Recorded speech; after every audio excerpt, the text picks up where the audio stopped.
Ashley Baker. Ashley, at the beginning of this trial, I was wondering whether his position as a police officer would hurt or help him. The more evidence I hear, and the more as this case played out, I think it absolutely hurts him. Absolutely. I think all of these searches he's doing, all of these things that it's indicative that he's maybe has some sexual predator type things. You know, just a day after he takes a naked photo from someone's phone. There's just so many things that you just don't do whenever you're an officer of the law. Speaking of just not doing, speaking to the law enforcement without an attorney, because you just heard, he says, I was driving around all night, never got out of my car. Well, the cell phone data doesn't lie. He was actually walking around repeatedly.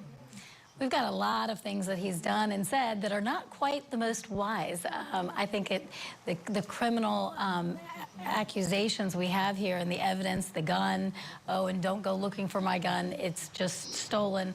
There's just too many things that have been just mishaps on his behalf that were not smartly done when speaking to the detectives at all.